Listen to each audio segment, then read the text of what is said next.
Hi everyone, welcome back. This is Frederick Mutia. It's been a while. My sincere apologies. I've not been able to upload another video. A lot has been happening, but I'm glad to be back. So in my that session, I remember that I promised to go into details about documentation, and today I will do exactly that. I have categorized these documents into 4 groups. The first group being legal documents, the second group being academic documents, the third group being professional documents, and the fourth group being health documents, health history, all that. Let's go to the first one. Excuse me. Legal documents. So first and foremost, make sure you have birth certificates. You should have original and copies of these documents. If you're alone, that's for yourself. If you have a family, for each and every one of your family members, your spouse, your kids. Also very important, make sure you have copies of your parents' birth certificates. You will need them. If possible, make sure you have certified copies of all these birth certificates. Number 2, IDs. In Kenya, we have ID cards. Please make sure you have an ID card for each and every one of you. If you're alone, it's just yourself. If you have a family, for each and every one of you that's over the age of 18. Please also make sure you have copies of IDs for your parents. And if your parents are not alive, please make sure you have a copy of the death certificate. Also, it's very important to have your driving license. That also goes on to say that you really need to do your driving back home. It's first and foremost, it's cheaper and it's easier and less stress. Excuse me, and it's less strenuous to do it. So I would really highly recommend that you do your driving back home. After you do your driving back home and you get the driving license, please practice so that you're a safe and proficient driver. When you come over here in the US, people drive really fast. The traffic is heavy. Everyone has a car. In fact, majority of the population has a car. If you're coming alone, it's easier for you. If you have a family, everyone over the age of 18 should be able to do driving before you guys come. I highly recommend that. And especially for your spouse, if you're married, please make sure they do driving before they come here, so that when they come here, they just familiarize themselves with the setup. Changing lanes, because here they keep to the right, back home we keep to the left, and just a few things here and there, and you're good to go. Here you cannot operate without driving. Some states they have very poor, if any, transport system, public transport system. Some have really good public transport system that you can actually do without your car, but plan for anything, because anything can happen, an emergency, and it's not like you can call the public transport to come for you. Or maybe if you can, well, that's up to you to decide. The other thing is passports. Right now, Kenya is issuing the new generation passports. Please make sure you have that for yourself, your family members, your immediate family members, your kids, your spouse if you're married. And also, if you plan for your parents to come, please also do it for them now that you're able to. Get everyone's passport ready so that when it comes to that time and you want them to come and visit, it's easier for you to just initiate the application for them to get the visas. Parents usually get visas very easily as compared to maybe your brothers or your sisters or your in-laws. um, the embassy. They have a lot of things that they look at, but what I know is it's very easy for them to give visas to the parents. Make sure you have a good conduct certificate that you get from the police for yourself, for your spouse if you're married, for your kids over the age of 18. It's very important. Once you get here, you don't need to renew it every year, but at least you need it for the initial application. Make sure you have your Kenya Revenue Authority PIN, original and copy. Make sure you have your marriage certificate if you're married. If you're single, that's fine. Just bring yourself. If you're married, you need a marriage certificate, not an affidavit. They don't accept affidavits. So please make sure you get a marriage certificate. If you're not able to do a wedding, an expensive wedding like many people do, just go to the AG. It's very cheap, it's very convenient, and you save a lot of time and a lot of money and a lot of problems too. Make sure you take current passport photos for each and every one of you who's coming, and please make sure you read about the specifications that they require of these passport photos. They usually tell you specifications, especially if you've for the passports, they tell you what kind of a passport they want. If you've ever done a green card lottery program, if you've ever applied for that, they ask for specifications. So all this information is available online. For people back home, you're able to access eCitizen, which basically integrates all the Huduma Center services, and you're able to access all these. That includes the passport. I think the KRA is also in there.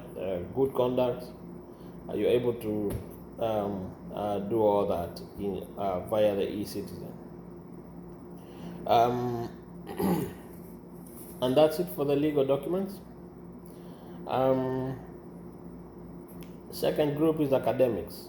So make sure you have all your certificates from primary school, secondary school, college, university, wherever. Make sure you have all those documents. Specifically, make sure you have your KCPE certificate plus your living certificate, your KCSC certificate, and your living certificate from your secondary school, as well as from your primary school. They may ask for these things, so it's just good to have them. Make sure if you went to a college, make sure you have all the certificates for the courses you did, and also the transcripts. If you went to the university, the same thing applies. Make sure your Nursing Council of Kenya license is up to date. Your Nursing Council of Kenya certificate is clean and well stored, as well as if you did your higher diplomas, make sure you have all those certificates and transcripts all in your folder. It's very important that you keep all these documents in a clean folder. You are able to buy these A4 folders. They have like clear bags. You just insert the document in, and you're able to keep your documents very clean, very safe and straight. You don't have to fold them. If you fold a document, they easily get torn, and it also means that you're putting them everywhere, which means it's very easy to lose them. That group is your professional documents. This means that you, as the nurse, you've been employed, as well as, let's even assume that you're married. Your spouse, who may not be a nurse, probably they're employed somewhere. Let them have all those documents where they were employed. So that's the employment letter. Be sure it states your specialty. For example, if you're in psych, you're in peds, you're in ER, you're in ICU, med-surg, obs-gyn, renal, whatever it is, make sure that it states there. Because they will also interview you, they will want to see which area of specialty are you interested in practicing. It's very important that you be very specific about what you want. If that's the same area that you want to continue, let them know that. If you're looking into changing, I know few people are, let that be known as well, so that they can put you in a place that you feel familiar, in a place that you feel comfortable, and in a place that you feel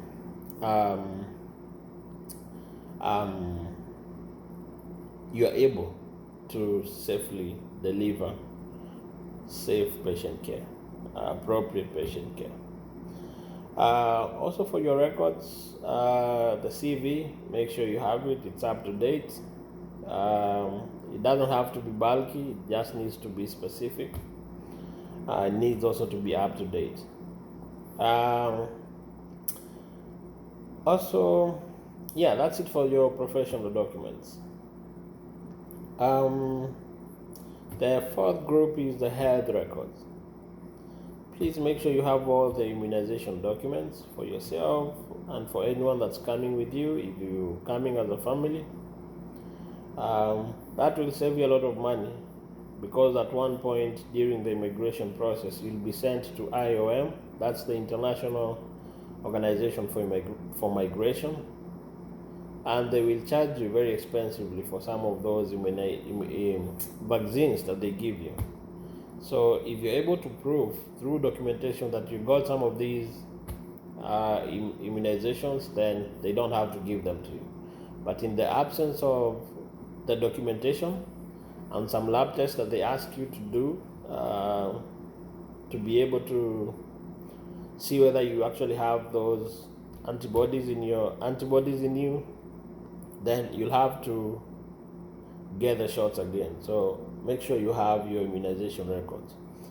For the nurses, I remember in college we used to get hepatitis B vaccines. We used to get up to 3 shots, and if you're able to get that document, a copy of that document, what you got, it usually tells you the date that you got it, the company that supplied it, the batch number. If you're able to get those, that can really help to show that you got those shots, because otherwise you might be forced to take another new set of those vaccines, especially if your Hep B titers are not within normal limits. If they are low, then you'll have to get your immunity boosted. So make sure you do that, you have those. Also be ready for medical exams. At IOM, they will do head-to-toe exams. They will send you to a doctor to do allergy tests. They will also want to check again your immunizations, as I mentioned. Your TB test, make sure you do it. It can be the sputum, it can be the x-ray. They can make you do both or one. You remember the PPD test, they will be able to do all that. That's normal. Even when you come here, expect to have those annual TB tests. Be careful with drugs as well. They will do a drugs and toxicology test. They will get your blood, they will get your urine, they will test all of them for all kinds of drugs, because they want to make sure that they can trust you. As you're fully aware, nurses deal with some medications that are controlled, and so they want to make sure that they can trust you. If you're addicted to a certain med and it's on the unit, then you're putting yourself at risk, because you really don't want to be in a situation where you are tempted to steal a med and then that messes up your entire career. So if you have drugs addiction issues, please get help, go to a rehab, and then get your life together, and then focus on the goal.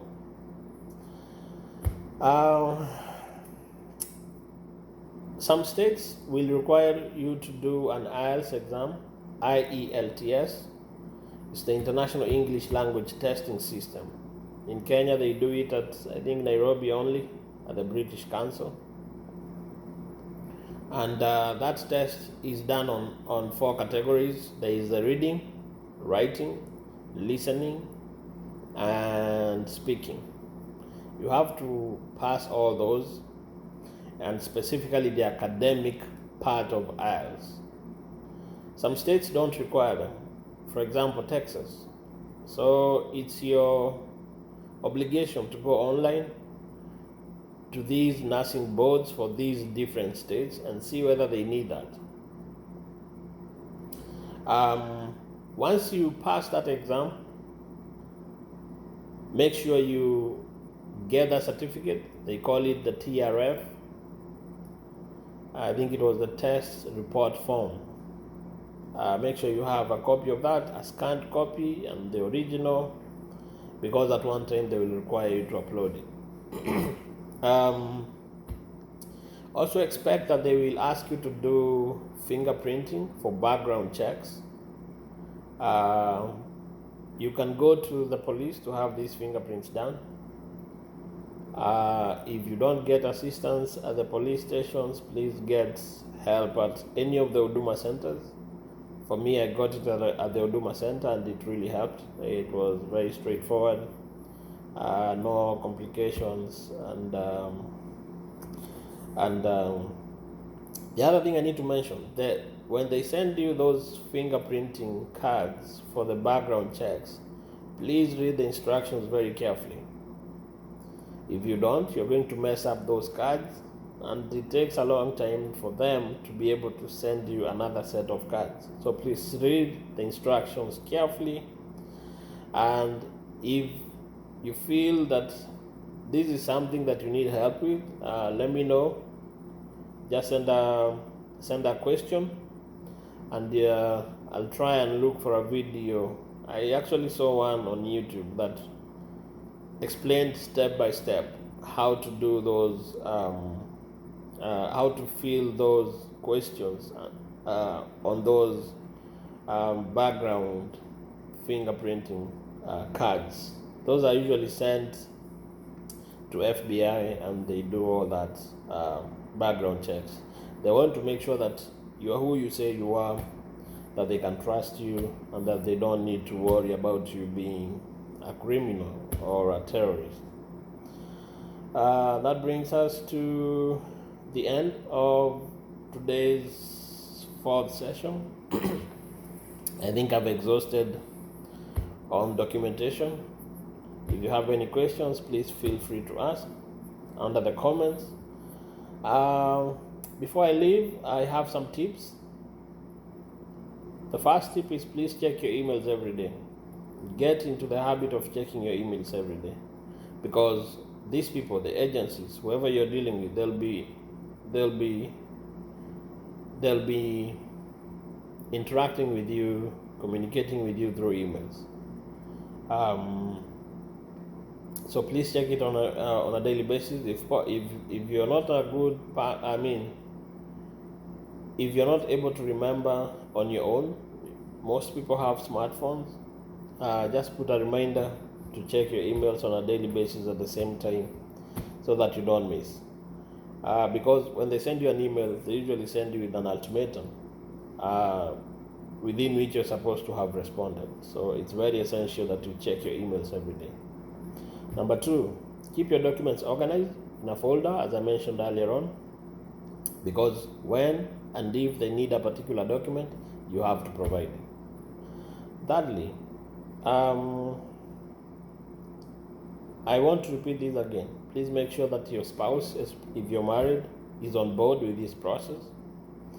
Start preparing the kids psychologically about this change. Don't give so much hope. Just be realistic and truthful. Let them know that this is an opportunity that if it goes through, you guys might be moving from Kenya to the US, whereby you'll meet different people, different color of people, and there'll be a lot of changes. let them know that these might be successful or it might not. And whichever way it goes, you need their support. And you don't want to start getting excited and selling your stuff and getting in so much debt. And then if things don't go well, you become frustrated. Just be very private about it. Tell the people only that are concerned, and mostly it's your family. Tell them truthfully, you're trying this out, it might work, it might not, and save as much as you can. When the process starts, you're expected to pay for the green card, so that is a lot of money. When you go for the physical exam, medical exam, you will pay a lot of money at IOM. The tickets, airline tickets are also very expensive. So you want to be sure that you're using your money in an economical way, because I'm pretty sure that no one ever has enough of money. So that's the end. I remember two people asked a question. The first question was, do you have to come here through an agency? You don't. However, I highly recommend coming in through an agency because they have their lawyers, they have their connections, they have their name that they've built over years, and they're able to get you here faster. Their lawyers are able to file your papers to the immigration. They're able to make sure that you get all the documents necessary, the green card, the social security, so that you're able to come here as a legal resident. It also makes the whole process faster. And once you get that job, sometimes you might find yourself in a challenging working environment. The agency is able to pull you out and get you another place. So I highly recommend that. But other people come in through other means. Some are married to American citizens. They come here through that. Some get the green card lottery. Some come in here as kids through their parents or through their siblings. But either way, for nursing, you have to follow the same process. If you did nursing in Kenya, you have to undergo the same process. Verification of the papers by the nursing board through a local organization, a US-based organization. Once they verify your documents as being truthful, they inform the board that this person is who they really say they are. They are qualified as an RN, and the board now gives you the authority to test. Once you get that authority to test, you apply to Pearsonville, who are the people who examine you. They give you the NCLEX exam. Once you pass the NCLEX exam, now the board gives you a license. Once you get that license, now you're able to practice. I went through that in my previous videos. So it's that simple. The other question was, a friend asked whether they can come here and practice as a clinic officer. Unfortunately, no. However, you can come here and do nursing. You can come here and do other jobs. You don't have to do, there are so many other jobs. Nursing is not the only job. There are other better paying jobs. It's all up to you. But if you want to be a nurse, I would highly recommend that you start nursing back home. Get trained over there, get licensed, get certified, and then come. Because here it's very expensive to train as a nurse. It's very expensive, and I'm sure everyone wants to save as much as possible. And the truth of the matter is, the first year it's very hard, and you live from hand to mouth, because especially if you came in through an agency, The employer does not, the agency is your employer. And the hospital that you're working at, that's a client of your agency. So the client pays the agency, and then the agency takes out a portion of that money as you had agreed, as per the contract you signed, and then they give the rest to you. It's not much, and the first year you actually struggle, but after the first year, once you file those taxes, they usually give you something back, especially if you have a family. And from that point on, things just get brighter, become easier. And as soon as you finish your contract, you're able now to negotiate your own rate, hourly rate, which is of course higher. And things just starting falling in place. So that's it. Please feel free to share this video to anyone that's thinking of coming to the US. My next video, that's my fifth video, will be on the agencies. Which agencies are available out there? Which agencies are famous? And I want to reiterate that I'm not interested in any of these agencies. I'm not promoting any agency. It's agencies that I've seen nurses come to the US through. So agencies that have been able to successfully bring nurses to the US, and they are able to give a positive feedback. And that's the other thing we'll talk more. How do you know that this agency is genuine? How do you know that you can trust them? What is the experience of other nurses that came in through that agency? It will be a very brief video because there is really nothing much to say about these agencies. However, the backlog of you knowing whether you can trust these agencies will be by you going online, checking their websites, going online, checking their approval rates, checking their reviews, both on Google, YouTube, everywhere, LinkedIn. Those are places that you can be able to get information about these agencies. Instagram, the social media has made it very possible to be able to get information about these agencies, and we'll talk more about it. Otherwise, thank you so much. Have a wonderful time. Till next time. Bye.